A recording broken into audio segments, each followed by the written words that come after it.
Ayyappa colony பகுதியில் shut டவுனாக இருந்தது. ஷட் டவுன் டைமில் நாங்கள் மேஜரான ஒர்க்கெல்லாம் பண்ணிக்குவோம். அப்படி அந்த ஷட் டவுன் டைமில் தான் இது நம்மளுடைய பூபதி டேங்க்கு நம்ம பகுதியில் இருக்குது. 20 லட்சம் லிட்டர் கொள்ளளவு கொண்ட இந்த டேங்க்லேருந்து நிறைய வீதிகளுக்கு குடிநீர் விநியோகம் செஞ்சுக்கிட்டு இருக்கோம்.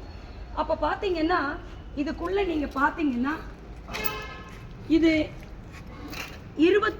25 வருடம் பழமையான குடிநீர் விநியோக குழாய்ங்க. இந்த குழாயை நாங்கள் என்ன பண்ணியிருக்கோம்னா, இதனுடைய மேஜர் வால்வு பார்த்தீங்கன்னா 25 வருடம் பழமையானது.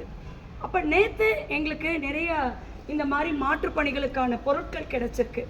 அப்போ அதை என்ன சொல்கிறோம் அப்படின்னு பார்த்தீங்கன்னா, ஸ்லூஎஸ் அப்படிம்போம். அதாவது அந்த வால்வு பழசு நம்ம கேஸ்டிங் அயனில் போட்டிருந்தோம். ரீகனெக்ட் ஆனோன்னு நீங்கள் எப்படி இருந்தீங்கன்னா நான் சொல்கிறேன்.